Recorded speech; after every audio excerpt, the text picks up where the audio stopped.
야곱이 어머니 리브가에게 말하였다. 형 에서는 털이 많은 사람이고 나는 이렇게 피부가 매끈한 사람인데 아버지께서 만져보시면 어떻게 되겠습니까? 아버지를 속인 죄로 축복은커녕 오히려 저주를 받을 것이 아닙니까? 어머니가 아들에게 말하였다. 아들아, 저주는 이 어미가 받으마. 내가 시키는 대로 하여라. 가서 2마리를 끌고 오너라. 창세기 27장 11절에서 13절 말씀.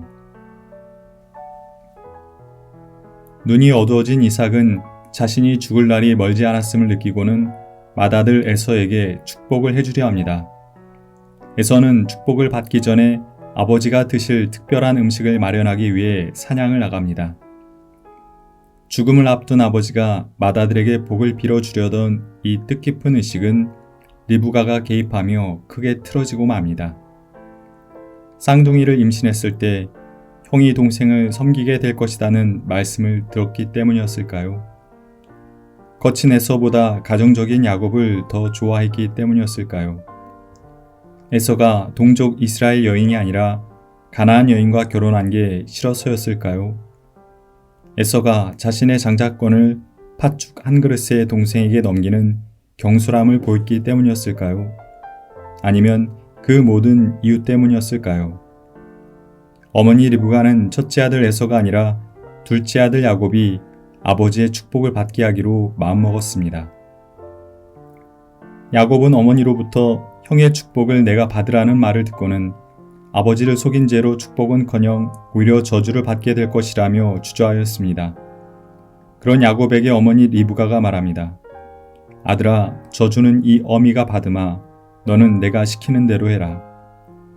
리브가는 에서가 오기 전에 음식을 만들었고 야곱에게 에서의 옷을 입혔으며 야곱의 몸에 염소 가죽을 붙여 형 에서를 가장하게 했습니다. 어머니의 빠르고 주도 면밀한 준비를 보며 마음이 놓였는지 야곱도 아버지 앞에 가서 아주 능청스럽게 형 에서인 척 연기를 했습니다.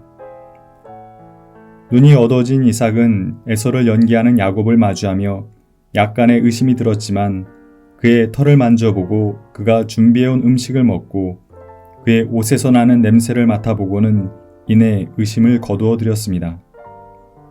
너에게 곡식과 포도주가 넉넉할 것이며 너는 여러 민족과 친척과 형제를 다스리게 될 것이다 라고 축복해 주었습니다.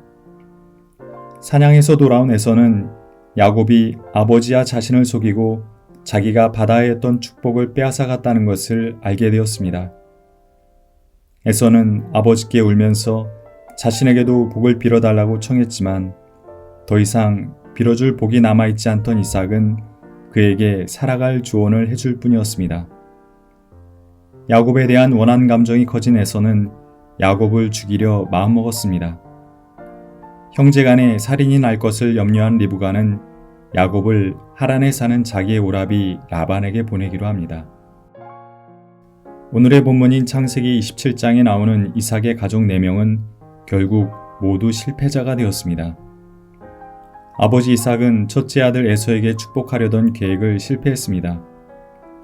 첫째 아들 에서는 아버지께서 축복을 받으리라 한껏 기대했지만 그 기대는 어머니와 동생에 의해 무너졌습니다. 얼핏 보면 리브가와 야곱의 계획은 완전히 성공한 것처럼 보입니다. 이삭으로부터 장자의 축복을 받았지요. 그러나 축복받은 자 야곱은 도망자가 되어 집을 떠나야 했고 길고도 험한 타지 생활을 해야만 했습니다. 어머니 리브가 또한 그 본인이 저주를 달게 받겠다고 말했던 것처럼 저주스럽게 여생을 마칩니다. 리브가는 죽을 때까지 야곱을 다시 만나지 못합니다. 어머니의 속임수로 자신이 받아야 했던 축복을 동생이 받게 된 것을 알게 된 에서는 어머니 리브가를 어머니로 잘 모셨을까요? 아브라함과 이삭과 야곱의 아내 중 유일하게 리브가만이 장래 기록이 남아있지 않습니다. 그의 죽음이 얼마나 초라한 죽음이었는지 짐작할 수 있는 대목입니다. 리브가의 행동과 판단은 과연 올바른 것이었을까요? 하나님의 약속을 믿었다면 좀 더 지긋하게 기다려야 하지 않았을까요? 리브가의 행동은 하나님의 약속은 속임수라는 방법을 통해서도 이루어진다는 인상을 줍니다. 그리고 그 사건으로 말미암아 에서와 야곱 사이가 완전히 깨지게 됩니다. 에서의 후손은 에돔 족속을 이룹니다. 그리고 역사 속에서 에돔족은 이스라엘과 계속 싸움을 반복합니다. 이삭의 가정은 일종의 반면교사로 우리 앞에 서 있습니다. 인류의 첫 가정인 아담의 가정과 이삭의 가정은 많이 닮아 있습니다. 부부와 아들 형제가 한 가족이었으며 두 형제는 기질이 아주 달랐고 하나님께서는 형보다는 아우를 좋아하셨으며 그것이 이유가 되어 형이 동생을 죽이거나 죽이려는 일이 일어났고 사건 이후 아들 중 한 명은 가족을 떠나 살아야만 했습니다. 가인은 하나님께서 동생의 제사는 받으시면서 자기의 제사를 받지 않으시는 것을 보고는 화를 냈습니다. 그 가인을 향해 하나님께서 주신 경고의 말씀은 이것이었습니다. 어찌 네가 화를 냈느냐? 얼굴빛이 왜 달라지느냐? 네가 올바른 일을 하지 않았기 때문이다. 올바른 일을 하지 않으면 죄의 지배를 받기 쉬워진다. 가족, 가장 가깝기에 서로를 가장 잘 이해할 수도 있지만 가장 가깝기에 소중함을 모르고 화를 여과 없이 표현함으로 회복하기 힘든 깊은 상처를 주고받기도 합니다. 관계가 바르게 형성되기 위해서는 서로가 서로에게 올바른 일을 해야 합니다. 그것은 하나님과 인간 사이도 그러하고 인간과 인간 사이도 그러하며 가족 간에도 그러합니다.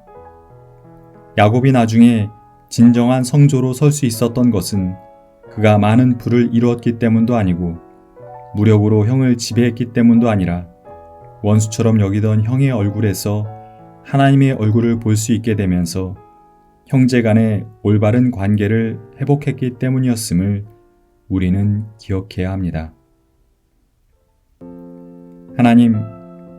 하나님께서 주시는 복을 하나의 소유물처럼 여기고 그것을 쟁취하듯 살아온 삶을 반성합니다. 하나님께서 주시는 복은 쟁취하는 것이 아니라 우리가 복되게 살 때 하나님께서 허락하시는 것임을 잊지 않게 해주십시오. 우리가 살면서 힘써야 할 일은 복을 얻는 일이 아니라 올바르게 사는 것임을 늘 기억하게 해주십시오. 가족과 같이 가까운 이들과의 관계에서부터 올바른 일과 복된 일을 행하는 우리가 되게 해주십시오. 아멘.